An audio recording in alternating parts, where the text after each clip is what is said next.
Hey guys, Rockingtheblade here once again.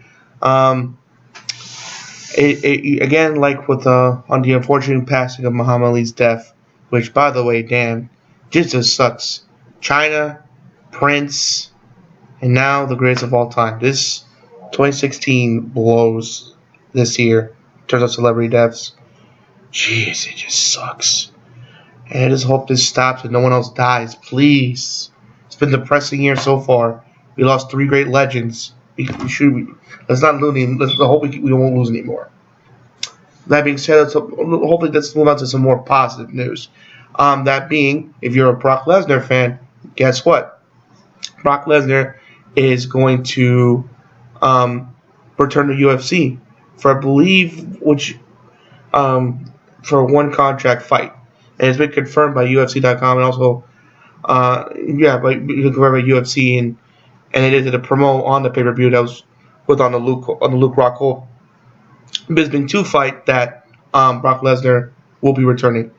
Against who? I don't know. Now, I'm going to tell you two things in the perfect world and what is most likely to happen.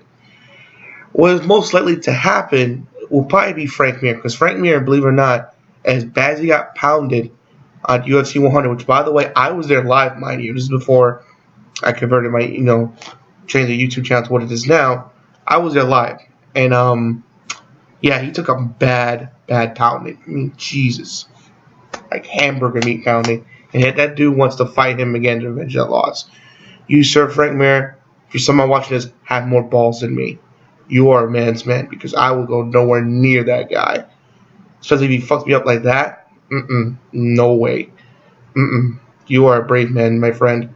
So most likely that may be what will happen ultimately, that Brock will most likely fight Frank Mir. Now, in the perfect world, I would love to see Brock Lesnar fight Fedor Emelianenko. Come on now. If you heard that Brock was fighting Fedor, how fast would you order that shit? I admit it, I would be the first one to buy and see that shit. I'm pretty sure you would too. But unfortunately, this what's wrong with Fedor is the same as wrong with Brock. They have a lot of yes men in their camps. I mean, Brock was naturally talented, but he didn't have the proper camp to really train him to be the best fighter because he had a lot of yes men in his camp. And that's why ultimately, granted, he became champion, but it wasn't that long. Also, same thing with Fedor Emelianenko with the M1 Global shit that organization he's with. I mean, I can't tell you how many times UFC tried, and I mean they tried to get him to sign with UFC, but he just was like, "Why don't you do a co-promotion?" UFC's like, no, because they don't want to do that shit. It's stupid, because they tried with Pride and that worked out lovely. Notice my sarcasm there. So after that bad experience, they don't want to do it anymore, which I understand, and and it's just. And they wanted some of the money, and Fedor's and just Fedor does all. I mean, he was a great fighter, but all he was fighting was tomato cans in the organization. And granted, probably when he was in Pride, he fought the best, but after he went to the new company, he was fighting nothing but tomato cans. And when he fought good competition, he lost. So that's what happens when you just keep fighting tomato can Joe or Jimmy Jam Johnson, from down the street. You're gonna beat him so easily. You gotta fight. You gotta have those hard fights. Those are UFC. There's no warm-up fights. Every fighter is out for blood and hungry wanting to eat soup out of their hands to go up to the ranks for that next big opportunity. So, that's just how it is. UFC truly is the ultimate proving grounds.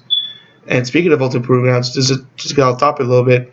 Sydney Cyborg. She's in Avista, Avista, I believe it's called, a lesser organization. So it's kind of like a regionals for UFC. She's saying she can't cut 10 pounds to be in the UFC. You are a fucking athlete. Yes, you can. Yes, you fucking can. You know what I'm saying? She's like, she has one fight in UFC, does really well. Oh, I'm going back into the minor leagues. Who fucking does that? Really? Who does that? Who plays a game in the NBA like, oh, okay, I'm good. I'm going back to college. No, because then here's the problem. I mean, with Cindy Cyborg, she'll be known as a good fighter, but not a great one. Because when the competition, especially now that it's there in UFC, she didn't go and seize it. So, Cyborg, if I was you, I'd change that quick. Otherwise, you just be known as a good fighter, not a great one. Just how things are, at least in my opinion. But yeah, like ultimately, so go back on track. At the end of the day, I feel Brock Lesnar will ultimately fight Frank Mir. But in the perfect world, I like to see Fedor Emelianenko. But of course, the egos, even then, I mean, I know UFC will make it work, but still, it's more on Fedor's side because they have Brock, but it's more Fedor in that dumbass organization he's with. I just want to just, you know, whatever. But you know, that's just my opinion on the matter, guys. Tell me what you think about Brock Lesnar returning. Are you excited? You couldn't give a shit? I love you guys' thoughts. I would love to hear you guys' thoughts on the matter. All right, guys. Hope you enjoyed the video. And as always, this is Rockingtheblade signing out. Hope to see you guys again real soon. Peace out, guys.